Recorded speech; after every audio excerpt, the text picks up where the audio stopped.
Welcome into this episode of How to Ride a Roller Coaster. My guest tonight is the one and only Mr. Andrew Denton. Andrew is the founder of Glia Health. Glia Health is neuroscience at your fingertips. What's going on, my friend? How are you? I'm doing well. Thanks for the intro, David. I'm doing well. Well, let's get into it, man. So you and I met, just to give a little bit of backstory and context, you and I met probably, 6 months, 9 months ago, something like that. Might have even been longer. I think it was June 21. Okay. I was going to say, with COVID, my sense of time is completely gone. And we've had, we have our son just turned 3 this past weekend. So, if you ask me what happened, at the end of 2019, I have no idea. Then and on, it's just a blur. I can relate. But yeah, we met at Founders Live. You pitched there. You pitched Glia Health, and unanimous winners. So let's dive more into that. So tell me where that came from, and let's start with kind of more of what Glia Health is. Yeah, so Glia Health is a passion project of mine. I got my bachelor's in neuroscience, and I got my master's in applied neuroscience and cognition. I got a 4.0 there doing that. I don't say that to brag, but in all honesty, I didn't do very well in college in my bachelor's. And so, when I went into my master's, I had some more years on my belt. I was a bit more mature, a little bit older. I was like, I need to do this the right way. I want to go back. I want to prove to myself, to my family, that I can be successful in this environment. So, So the goal was to go to med school after that.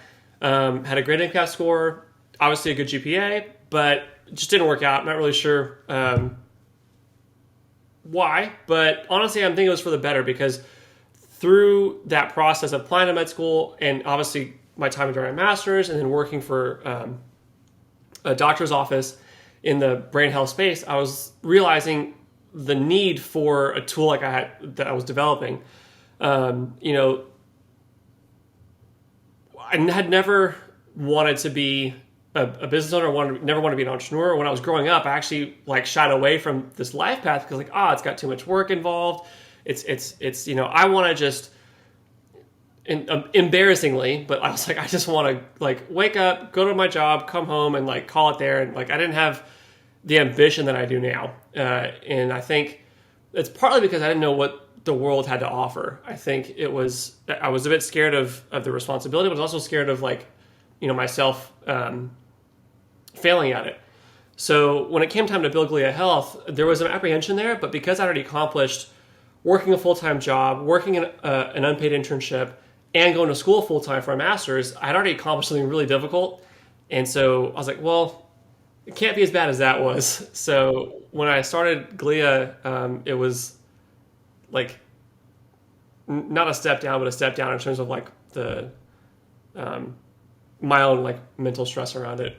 So anyways, all I have to say is kind of what Glia Health is exactly that. It's neurohealth at your fingertips. And I want to design an application that allows you to detect strokes, concussions, epilepsies, palsies using your mobile device. And the way that we do that is we take a computer vision scan of your brain, of your face, and that makes inferences on the anatomical brain structures that you have within you. And so to give you a little bit of an anatomy lesson, you have 12 cranial nerves that govern the function of everything from your shrugging your shoulders to smiling to moving your eyebrows up and down. And we use those cranial nerves to then judge the health of those structures through the computer vision facial scan. That was a bit, I know I kind of droned on there for a little bit, but no. So who is the target application for this? Yeah. So it's probably got two different customer segments. So two different customer segments. One is the average everyday consumer. So you, me, your grandparents at home, right? Every one of us knows someone who's gone through a traumatic brain event, whether that's a car crash, sports injury, a stroke, right? So the Glia Health application is poised to directly address the consumer need of wanting to know more information about their brain, because they've traditionally been sort of gate-kept from medical knowledge for a number of reasons, not necessarily inherently. I don't think that gatekeeping is intentionally bad or as a result of a failing system. I just think it's it's the result of a few things. One, medical knowledge and knowledge about our brain, let alone knowledge about our body, let alone our brain, is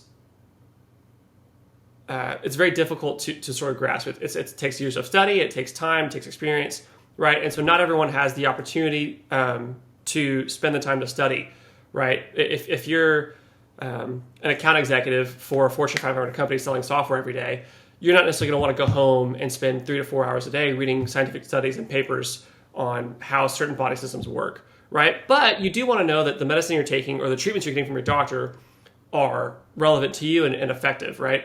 And so there's a bit of a dance that you have to play with your physician that's like, okay, well, I trust what you're saying. I'm also going to do some home research, and sort of that tension is created. And I think it's a good tension, right? But ultimately, there's always a power imbalance that the doctor's going to have way more information than you will. And so one of the reasons why I built Glia Health is I wanted to put a little bit more agency and information in the patient's hand and go, okay, hey, I've got a tool that is the same regardless of who you are, of what background you have. It tells me the same exact stat, same test result. But, not necessarily the same test result, but you get what I'm saying, right? Where you can then lean on that and go, hey, you're able to see the same result the doctor's seeing, and obviously give feedback, give more context to like what that test result actually means within the app. So patient education was a big part of the platform. The second customer is hospitals themselves, doctors, physicians. Historically, the way you do the cranial nerve exam is the generalized cranial nerve exam. It's an analog assessment that physicians do on patients, typically during a physical, but also during any sort of traumatic brain injury or other neuro event. And this is sort of the first screening exam before like an MRI or a CT is ordered. And if we can, let me ask you this, David, have you heard of the analog mammogram? It sounds familiar. If I told you that I know in-depth detail about it, I would be lying. Gotcha. Well, it's sort of just like jargon speak for how they used to perform mammograms on women pre-1980. And so, the doctor would go up, they'd feel the woman's breasts, they would, look for lumps. And while this was a very useful and worthwhile practice because it did find tumors, sometimes because doctors are subjectively trying to feel for things, they would mischaracterize, fatty cell tissue lumps as cancerous, mischaracterize cancerous lumps as, fatty. And so it did lower the risk of cancer, breast cancer in women, but it still was very inaccurate. And it wasn't always easy for the patient to undergo that, right? If you can imagine a physician, having to physically examine a woman, they might not be comfortable with that, right? Fast forward some time in the future, you now have the invention of the digital mammogram, which is more accurate. It preserves patient agency and in some cases privacy, and allows there to be a more objective standard of care in that space. And so I wanted to take that same model of taking the analog cranial nerve exam from a physical and visual examination from the doctor to a tool-assisted examination with, a mobile device. So is this something like, say for instance, like we were just talking about, you happen to, see somebody that maybe just gets in a car wreck, like you see it in the instant, like where you could go, they open the door or whatnot, and you could actually use your phone to see if something, like if they're concussed or if there's something else wrong, or if playing, sporting event, same type of thing. Yeah. I can take my phone out and do it in real time. Yeah, so it definitely depends on a couple things. One of which is that when we were building this application, we had realized, oh wait, what if this person's unconscious? What if they can't actually respond to prompts? What if they can't answer the person performing the test, right? So how then is this just a non-useful item at that point? And we realized that we have to put in some sort of additional screener tests to help guide the layman along the process, right? So in the same way that like if you go to like schools, and I think some of the government buildings, they'll have like AED machines that are like in a cabinet, right? And so if someone has a heart attack or something, you can pull the AED machine out and you place it on the patient, and then it will guide the helpers or the bystanders around how to, if and when a shot is needed to be deployed to the person who suffered, whatever cardiac injury, it will walk them through that process. And sometimes they don't need a shock, right? And so it'll say, take the AED machine off, right? So we had to build something similar within our app to determine, okay, can this person lucidly respond to commands? Are they able to, are they conscious or unconscious, right? So we implemented what's called the Glasgow scale as a sort of pretest to that. And it's really only applicable to a consumer or like a peer-to-peer, right? So a doctor, a physician can oftentimes do a Glasgow scale in their head mentally very quickly and tell if their patient, is a Glasgow of 16 or 15, which is like the most conscious you can be, like you're alert, you're talking, versus like a Glasgow of like 8 or 9, where there's definitely some impairment. You might not be able to keep your eyes open. You might be able not your speech might be slurred, right? So those are things that a doctor would know immediately, but you or I or someone else, right? They might not know what to look for. So in the case of the car crash accident, right? The app would say, okay, first let's determine if they can even perform the cranial nerve exam, right? Let's see if they're even conscious, if they can respond to commands, et cetera, right? And if they can, then it will go then further through the cranial nerve exam and have them go through the behavioral protocol and do the full facial computer vision scan, right? And then run that through the algorithm. If they're not conscious, right? If it says, oh, you failed your Glasgow scale, there's no way this is going to work. It immediately refers the user to like call 911, like obviously, and they should do that regardless. But it's like a reminder, hey, you should call 911 in this instance. So where do you guys see the majority of the traction, or where do you see the vertical that gives the most open door right now? Is it consumer or is it more on the hospital side? Well, certainly the money's on the hospital side, but the difficulty there is that healthcare's routine is very resistant to change. There's a saying that's like, okay, well, banking is 20 years behind tech industry, and then like healthcare is 10 years behind banking, right? So we're at a 30-year deficit in the technology that's used in healthcare compared to, the tech industry, right? From a software perspective. So, like there's some, I've heard some horror stories that some hospitals are still running on like Windows 95 with just updates, or like Windows 2000. And I'm like, oh my goodness. So it's like trying to get a change at the DMV. It's like, hey, I have something that could absolutely revolutionize what you guys do on a day-to-day basis, but they're still filling out everything with handwritten forms and whatnot. Exactly, yeah. So healthcare is resistant to change. Doctors have their own methodologies and processes that they're used to, and so you introduce a new tool to them and then say, hey, you need to use this to check your own work as an objective standard. And they go, well, I never did this before. Why do I do this now? And you go, well, it reduces malpractice and insurance liability by all these percentages, and it improves standard of care by this amount. And they go, well, does it? Prove it, right? And so in those instances, it can be very difficult to change minds, right? You can show them all the stats in the world, you can show them all the data in the world, but ultimately, you have to win the hearts of the physician. And if you do that, then you can get people on your side to sort of help you sandwich the hospital admins to then purchase the product and use it in their facilities, right? But so if you can win that, there's a lot of money to be made, because there's plenty of investment in the direct like hospital. What's the word I'm looking for?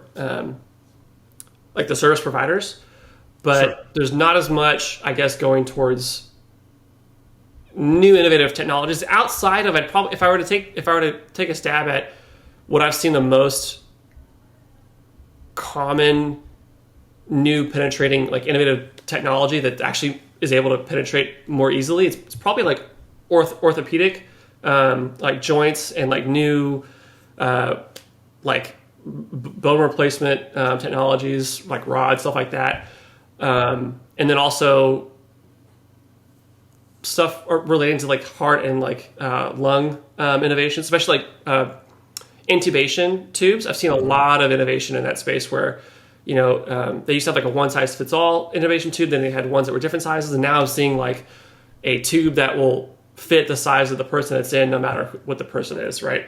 So It's just very, very cool stuff is happening, but it's in like little pockets of stuff.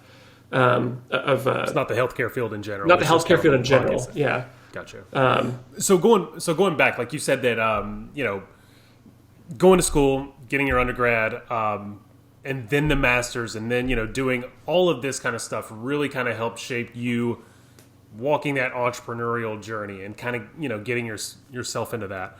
What have been some of your biggest takeaways, I guess, from say that point to now? I would say, man, don't quit your job for as long as possible. Like, I think because I had being bright-eyed and bushy-tailed and green to the space, I was like, oh, okay, it should only take 6 months to a year to get investment, and I've saved up enough of my money to last that long, right? But the reality was, it was like, no, sometimes it can take much longer than that to get the investment to build a product. And not every product needs investment to be built, but sometimes it does, right? And I think especially if you're going into the healthcare industry, just be prepared to spend money, and you're gonna spend it quick. And I was very fortunate in that a lot of the money I spent actually did move the needle, but you can just as easily make mistakes in how you spend the money. And I was very fortunate that I had a lot of advisors and people I could talk to and say, hey, is this a good decision? What should I do here? And they were honest with me. So I recognize that's not always going to be the case for everyone. And so because of that, just over prepare on the front end, which means just saving a bunch of money, read, and read some more, right? And then find someone that you respect who's done it first.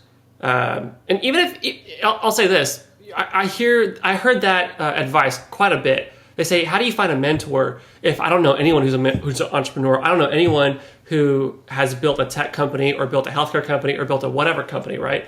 How do I find someone to teach me how to do this stuff? No one in my circle knows these things. And I said, my answer to that is twofold. First, not every mentor you don't need every mentor to be someone you know personally in your day-to-day life that you can have a coffee with. Are those mentors great and valuable and helpful and comfortable? Certainly. But I can't remember where I heard it from, but it was basically this idea that you have a mentor from afar that you can go and look to, right? So in my case, at the very beginning, it was Elon Musk. I read a lot about him. I learned how he did things. And so he was someone that I sort of aspired to emulate in a lot of ways. By no means am I Elon or have the skill set or anything, right? But that's sort of where it started from. And then I found other people through podcasts, through TikToks, YouTube videos, Reels of business owners that I wanted to emulate because I really identify with their business philosophy, with how they ran, with how they treated their employees, et cetera, et cetera. And one of those people was a guy named Sung Kim. He was a top 50 first designer, as voted on in Insider magazine. He was head of product or head of a product team at Amazon. He started his own startups. He's current chief product officer at Nixon. And it was insane to me because I found him through a TikTok randomly. He just popped in my feed, and he was basically going over his life. And he said, hey, if any of you are curious how to enter the tech industry or enter entrepreneurship or enter being a product, person or whatever, feel free to reach out to me, and I'm happy to help. And this guy had, I think at the time, maybe a few 100,000 followers. He wasn't nobody. And so I reached out to him on a whim, and he responded back. And basically now, to sort of make a long story short, we're now really close friends. But I sent basically a cold DM off of his video, and I didn't expect to hear back. And I'm not going to say that every person you reach out to on a cold DM is going to respond back to you. 9 times out of 10 they're not going to, but it's still worth you sending that DM out or that LinkedIn message or that email, and because you never know if they might say yes. If they say yes, then you now have a way to learn from. I've heard actually like Gary Vee has said that something kind of similar to that in the past as well. That there are ways that you can kind of go about that where it's not just the first interaction that you have with somebody who maybe you want to be a mentor, maybe you want to just have that further connection with from a business standpoint. Mm-hmm. Maybe it's not just that one cold email, because I don't think a lot of people do like this gentleman you're talking about where they say, hey, please reach out to me. I don't think a lot of people put themselves out there and invite that just organically or make a mention to do it. Yeah. But he was saying, start by doing some of those things, like some of the things that they like. If they post something, like it and comment on it. just start to engage with them. Yeah, well, ways. And to that point, I definitely been doing that. Like, it wasn't like I saw one video and he said reach out, and I followed him for a while, and then he dropped that video, and so I saw an opportunity, and so I took it. Right? I don't think that to your point, to Gary's point, and to my point, I've said many times, is that when you reach out to somebody, whether it's a cold reach out or even just a general reach out, it's important to not just try to extract value out of someone, but to find a way to give that back to them, right? Right. So, if I think back to when I was starting out in entrepreneurship and had zero business acumen, zero business contacts, I did try to go into it with how do I give value back to this person I'm asking for advice or help from? And I racked my brain of like, okay, well, I can't like give them money because I'm largely broke. I don't have any sort of company that I can sell them a product offering. I'm not, I don't have intros to offer them intros. Like, what's the value can I give? And so it took a lot of soul searching to me, but I realized a lot of the value that I give is what I've already learned, right? And so I would just say, hey, I'm a young founder in the healthcare space. I've got a bunch of neuroscience training. I've worked in hospitals. I've worked in clinics. Is there a question about brain health or something that you would like answered, or that you don't know, that you're too nervous to ask, or can't, or don't trust WebMD, or don't trust whatever? I'm not a doctor, but hey, I can help provide some more context or something. And I actually found a lot of value in just saying, here's what I know. Here's how I can help you. It's not really related to business, but this is what I can offer. And it actually, like, people responded to that. They said, oh, like, thanks for reaching out. I actually did have a question about how, this works or whatever. And, it actually led to one person asking me to help contribute to their book as a expert opinion. And so I think it's okay to be creative with how you deploy value to someone else. And, it just takes that step of like, yes, I'm going to do this. I'm going to offer it and step out of my comfort zone. And I think you nailed it. I think a lot of times we think right there, okay, well, I can't offer monetary value. I can't offer partnership value. I can't offer, maybe they're a founder who's further along than I am, so I can't offer maybe guidance on entrepreneurship in general. But what can I do? And I think all of us have that. We all have those things that we've been through and the knowledge that we've accumulated over the years in doing whatever it is that we do that can provide value for somebody, because not everybody has that. Nobody has all of the life experience and the day-to-day things and the lessons learned of everyone. So I think we all have that. It's like you said, it's just going back to that core, what value can I give, and doing a little soul searching. But I love how you mentioned starting with value, always making sure that whoever it is you're reaching out to, that you're giving them something in return. Yeah. And they might not always want what you have to offer, and that's okay, right? Some people will help you regardless of the value you offer them. Others will not. And they go, yeah, I'm not going to waste my time. And I think it's hard to not let that be a personal rejection. Yeah. But you just have to sort of recognize that, hey, they just weren't a good fit, and ultimately, like, I wasn't a good fit for them, but they also weren't a good fit for me, right? And recognize that you're better off with allowing that relationship to sort of like. And look at the one you just talked about. Yeah. After that initial, you guys have talked more and now become closer. And now, who knows? You could do business together one day, just based on that. And that one was the right fit. So, I think you're right on with that. So, and kind of pivoting off of Glia Health, tell us more about this new venture that you've got going on as well. Yeah, so I actually, it's great that you brought that up, especially around the idea of like, reaching out to someone and giving mentorship.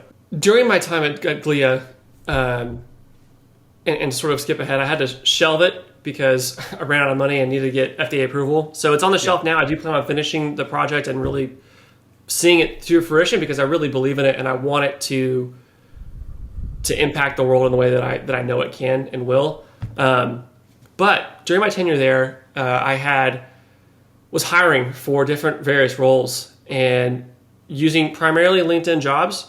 But I always felt like the candidates I was getting were not really relevant to what I needed.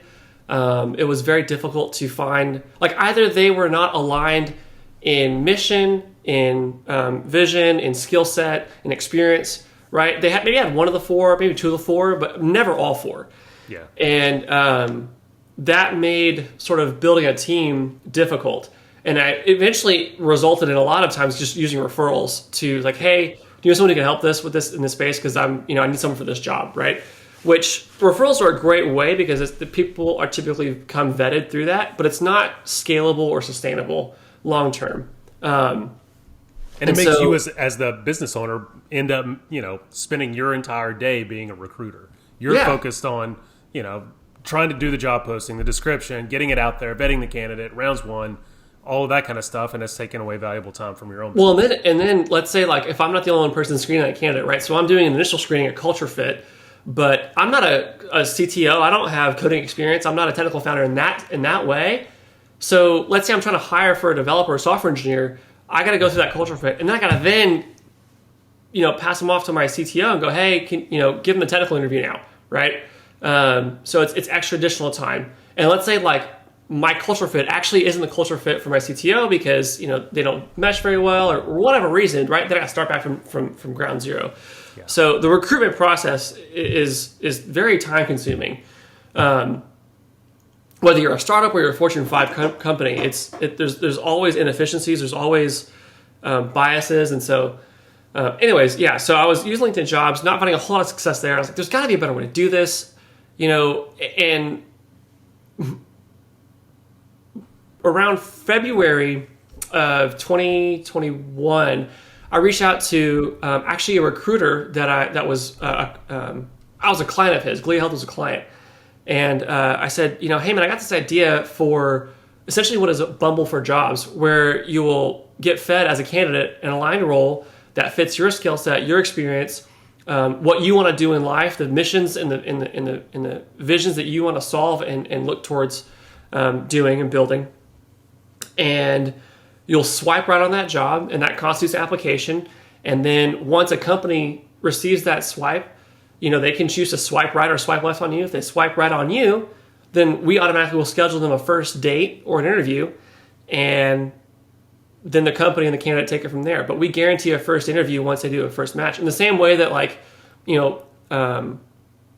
Bumble puts the agency of dating back in the woman's hands, we want to put the agency of job search back in the candidate's hands. Because it's historically been a very company corporate power, right, on that side of the scale. And we would say, well, let's kind of shift that power back into the candidate's hands and see how we can incentivize, empower, and return agency back to that side of the equation. So that's very cool.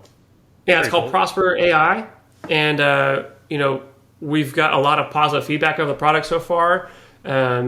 We have just completed the company side of things, and then we're now working on the candidate side of things, and we're just doing a lot of testing and reaching out to people who are looking for jobs, and trying to get it done as quick as possible, because we recognize that, especially with the 20,000 plus layoffs, I think that just happened. Yeah, the tech space has just been decimated. Oh man, it's thousands more every day when you turn on the news. Yeah. So people are hurting and they're hungry for new employment, and so I want to help them get the job that makes the most sense for them and helps them, because no one likes applying for jobs. Yeah. It's not a fun experience. It takes time. In the same way it takes time for a company to screen a candidate, candidates spend an average of like 250 applications before they actually receive a offer back from the job that they're trying to apply for. So wow, it sucks. When do you guys anticipate going live with this? So we're looking to be fully commercialized by September, but we're doing pilots in May, but for some select companies and some small markets to just get some more tests and the feedback of the product. But yeah, and just kind of going back to like LinkedIn Learning, things like, or LinkedIn Jobs, places like that, especially like the career builders and things of that nature. That just feels like a lot of times you're kind of throwing your resume into a black hole. You don't even get you barely even get the email that says that, oh, confirmation, we received your email and we'll let you know if there's a fit. Somebody on our team will reach out. LinkedIn maybe does it a little bit better, but it's still, especially now, every job that you look at, and again, especially in the tech space, it's 200 plus applicants, or I'll see some jobs just cycled over where it's hit 200 plus, and then the next week you go back and you see that same position and it's got like 65, and I mean, they're getting thousands and thousands. Yeah, it's insane, and like, to your point, and maybe I'll expand a little bit on it, is like ghosting is pretty rampant in the industry. Whether candidates are ghosting, right? Because they'll apply for a job, they'll hear back, and they've already accepted another job. So like, well, I'm not going to respond to this. I've already got a job, right? Which is not ideal, but it happens, and it is what it is. Or companies will ghost, like recruiters who are not doing their job properly. They'll hire and they'll fill the role, and then they'll forget to respond back to all the candidates that they said, yeah, well, you'll hear from us, right? So it's not an ideal situation, right? So I think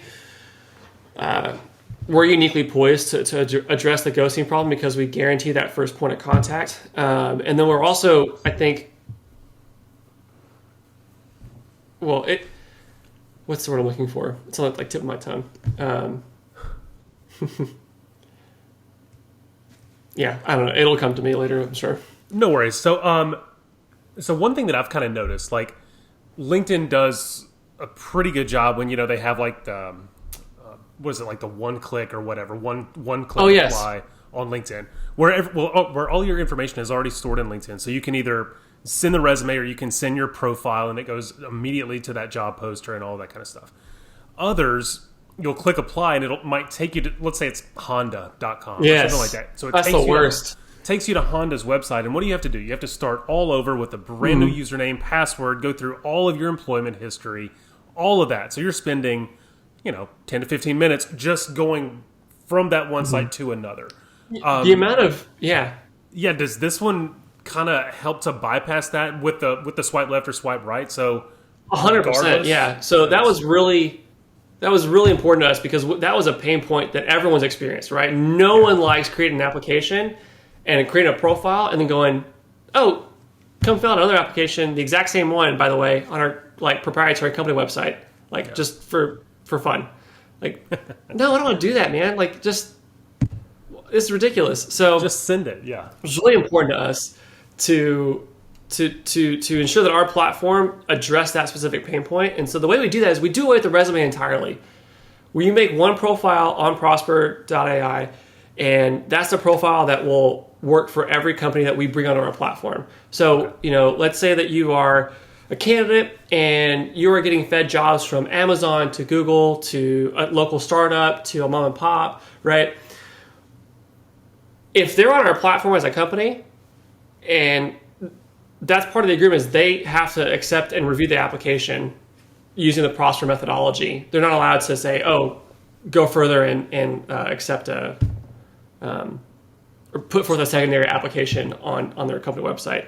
So they have to go pretty much right with your boilerplate. So I mean, they have to be a part. Yeah, because we also have companies make a unique profile to them as well. So the way our system works is that we've got a candidate profile and a company profile, and we have to match them based on attributes that each one exhibits, right? So like a company's got X amount of dollars they make per year. They have this mission, this vision, these open roles, the skill set they need for those roles, the years of experience, the seniority level, all the way down. I'm not going to go through all of them, right? But then the candidate's also graded similarly, right? So let's say you're trying to hire a software engineer. Well, we don't want that software engineer to code in Java and code in React, and we also need them to have 4 years experience with a bachelor's, or maybe that's 2 years experience with a master's, right? How do you weigh those different scales, right? It doesn't really pop up on a resume. The immediate value differentiation doesn't show that well. So we realized we have to create competing profiles that our ML model can then match together. And if we're using a resume parsing system like an ATS would use, it defeats the purpose, and people can game the system. Yeah. They can draft their resume in a way that they know that the ATS is going to pull out, right, and go to the top of the stack. But with the Prosper profile, your choices will align correctly and truly to whatever company is needing that role at the time. And so the thing too is we want to ensure that candidates and companies are not just spending their whole day swiping for jobs. Yeah. And so it's like, we want to spend less time swiping, more time interviewing.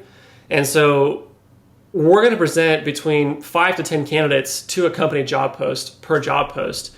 And you think, well, that's not that many. But the thing is, the candidates that we supply to that job post that the company made are truly aligned to what that job post needs. It's not going to be like, my co-founder did this experiment actually. He showed this to me. He's like, if you go to LinkedIn and you type in, let me see what it was. It was like talent operations manager. And that's the job that you're looking for, right? Well, that could pull up, anything from a tech company all the way to a warehouse manager in Alabama, just because he's got talent in the job description, because that guy's going to also responsible for hiring, people in his warehouse. And so clearly it's a very different job between the two of them, but it's similar name, whatever. But so essentially we knew that we couldn't just rely on keywords and parsing to achieve the same result, because that's what's been going on for a long time, and the system is still broken. Yeah. Right. So had to do something different and sort of reinvent the wheel. And I really do hope that that's the tagline going forward: less swiping, more interviewing. It's I wish I could say I came up with that one, but no, my co-founder David did. So yeah, that's a good one. I like that. And so before we wrap up, I definitely want to make sure that people know how to follow you, how to get on any sort of beta list, so that they could be maybe either the company or the candidate for this other startup that you've got going. Tell everybody where they can follow you, keep up with all those different companies that you're, managing and juggling. So floor is yours. Let everybody know how they can keep up with you. Awesome. I appreciate it. Yeah. So if you are a candidate or a company, either one looking to utilize the Prosper platform to acquire talent or join a team, you can find us at joinprosper.ai. And if you want to go directly to our waitlist, that's joinprosper.ai/waitlist. And you basically can choose company or candidate and fill that type form there, and we'll get an email letting you know you joined.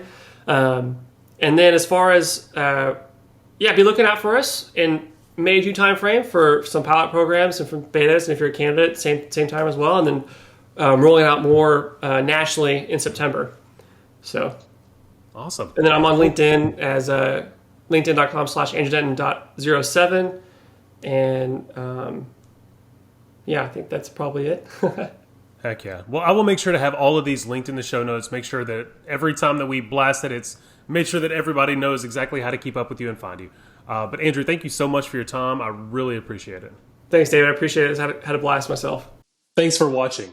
Be sure to like the video and comment. I love to interact. And as always, be sure to subscribe to the channel.